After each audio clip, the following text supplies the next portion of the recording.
शाहिद अफरीदी पहनते हैं पाकिस्तान की जर्सी, लेकिन जो उनके अंदर की कहानी है, जो उनकी जो खानदानी आतंकवाद फैलाने का जो तरीका है, आज उसके बारे में बात करेंगे। क्योंकि जो उनके जो चचेरे भाई हैं साकिब हरकत उल अंसार, ये अनंतनाग में जो कश्मीर में एक इलाका है, उस इलाके में आतंकवादी संगठन के कमांडर थे। लेकिन जो हमारी बीएसएफ थी, जो बीएसएफ के जो जवान थे, किसी चार पैरों वाले जानवर की तरह साकिब हरकत उल अंसार को भगाते हैं। साकिब हरकत उल अंसार आगे आगे भागता रहता है और उसे घेर कर उसका एनकाउंटर कर दिया जाता है। उसे बेदर्दी से मौत के घाट उतारा जाता है। और पता क्या लगता है, ये जो आतंकवादी है, जो शाहिद अफरीदी का भाई है, जब फोर्सेस जाकर उसके कपड़ों की तलाशी लेते तो अंदर से कई सारी तस्वीरें निकलती हैं। इन तस्वीरों में शाहिद अफरीदी के साथ इसकी कई तस्वीरें हैं, उठने बैठने की तस्वीरें हैं, साथ ही साथ अक्सर एक दोनों जो खाना आसपास में खाते हैं, इसकी तस्वीरें भी इस आतंकवादी के पास से मिली थी। बीएसएफ के जवानों को लगा कि शाहिद अफरीदी तो पाकिस्तानी प्लेयर है और उसकी तस्वीर इसके पास क्या कर रही है। पहली नजर में तो नहीं लगा कि हो सकता है ये जो जनाब हैं, जो आतंकवादी हैं, ये पाकिस्तान के शाहिद अफरीदी के बड़े फैन हो सकते हैं। लेकिन जब इसकी कुंडली खंगाली जाती है, शाकिब हरकत उल अंसार की 2003 का ये वाकया था, तो पता लगता है इसकी कुंडली खंगालने पर कि जो चचेरा भाई है शाकिब हरकत उल अंसार, ये शाहिद अफरीदी का चचेरा भाई है, एक कजन है, एक ऐसा भाई है जो पाकिस्तान से निकलकर कश्मीर के अनंतनाग में कमांडर बनता है आतंकवादी संगठन का, कई लोगों को मौत के घाट उतारता है। और जैसी ही इसकी खबर बीएसएफ को लगती है, बीएसएफ इसे किसी जानवरों की तरह भगा भगा कर मौत के घाट उतारती है। और जिस तरीके से शाकिब को मारा गया था, जब ये खबर शाहिद अफरीदी को लगती है तो शाहिद अफरीदी तिलमिला जाता है। उसे लगता है कि फोर्सेस ने उसके भाई के साथ ठीक से व्यवहार नहीं किया। एक ऐसा आतंकवादी जो लोगों को, निहत्थे लोगों को मौत के घाट उतारता था, जब उसके भाई को मारा जाता है तो पाकिस्तान क्रिकेट बोर्ड के लिए खेलने वाला शाहिद अफरीदी को मिर्ची लगती है। मिर्ची ये लगती है कि भारतीय फोर्सेस ने, भारतीय सेना ने ठीक काम नहीं किया है। और तब से जो उनके अंदर, जो मन के अंदर जो टीस है, वो रह रहकर बाहर आती है। लेकिन हम शाहिद अफरीदी ने जो हाल ही में बयान दिया, उनकी और कुंडली खंगाल रहे थे कि भैया शाहिद अफरीदी की जो आतंकवादी भाई के बारे में तो पता लग गया, शाहिद अफरीदी और जो उनके जो चचेरे भाई हैं, ये आतंकवादियों की तरह सपोर्ट क्यों करते हैं। तो हमें पता लगा ये जो अफरीदी कबीला है, एक पाकिस्तान में कबीला है अफरीदी कबीला, 1947 में जब कश्मीर पर जो कुछ कबीलों ने कश्मीर पर हमला कर दिया था, उन कबीलों में जो सबसे आगे जो कबीला था वो था अफरीदी कबीला। उस वक्त ये जो आखिरी राजा थे कश्मीर के, महाराजा हरि सिंह, वो भारत सरकार के पास आते हैं और उन्हें कहते हैं कि हमारी मदद कीजिए, ये जो कबीला है ये इस तरीके से आगे बढ़ रहा है कि हमारी सेना को हरा देगा।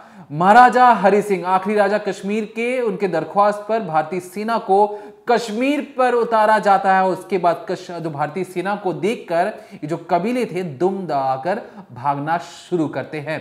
लेकिन भारतीय सेना जब अपना दमखम दिखाती है तो ये जो कबीले हैं, जिसमें से अफरीदी जो कबीला था, उसके 6000 लोगों को मौत के घाट उतार दिया जाता है। भगा भगा कर उन्हें एलओसी के दूसरी ओर भेज दिया जाता है। और तब से जो अफरीदी कबीला है वो भारतीय सेना से बेहद खौफजदा रहता है। और इसलिए जो शाहिद अफरीदी हैं, एक तरफ जो उनके पूर्वजों को जिस तरीके से भारत सरकार ने धूल छकाकर कश्मीर से भगाया, जिस तरीके से शाहिद अफरीदी के चचेरे भाई को मौत के घाट उतारा, किसी जानवर की तरह उसकी बॉडी सड़क किनारे पड़ी थी, ना कोई सुध लेने वाला था, ना कोई देखने वाला था। और जिस तरीके से उसे मौत के घाट उतारा गया था, शाहिद अफरीदी के अंदर भी भारतीय सेना को लेकर डर बन चुका था। और इसलिए शाहिद अफरीदी खुद तो कुछ कर नहीं सकते, लेकिन जो उनका जो जबान है, वो अपनी जबान को बहुत ज्यादा बड़बोलेपन की तरीके से चलाते हैं और कहते हैं कि देखिए, जो भारतीय सेना है, 7 से 8 लाख फौज है कश्मीर के अंदर,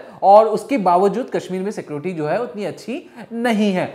लेकिन शाहिद अफरीदी, अगर आप ये वीडियो देख रहे हैं तो, क्योंकि आपकी जो वीडियो यूट्यूब चैनल्स हैं, कई यूट्यूब चैनल्स को हमने बंद करवा ही दिया है, लेकिन हमारी ये वीडियो आप तक जरूर पहुंच रही होगी, तो आपको ये जरूर बताना चाहेंगे शाहिद अफरीदी साहब कि देखिए, 7 से जो 8 लाख फौज जो आप कश्मीर में कह रहे हैं, मान लेते हैं 7 से 8 लाख फौज जो हमारी भारतीय सेना है, बीएसएफ हो गई, सीआरपीएफ हो गई, तमाम जो एजेंसियां हैं वहां पर दाखिल हैं। पाकिस्तान की पूरी फौज कितनी है? 6 लाख फौज है।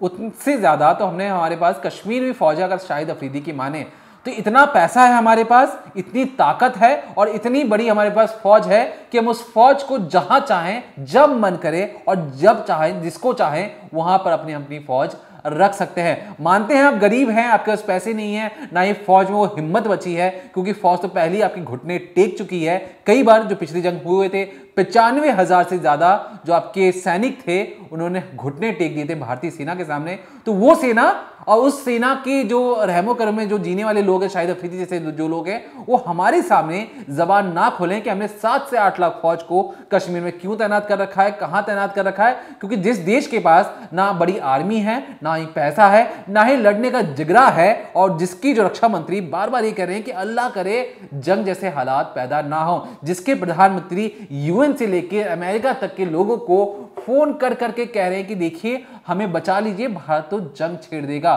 ऐसी कौम के लोगों में अगर दहशत पैदा हो भारतीय सेना की और भारतीय लोगों की, तो ये डर अच्छा है।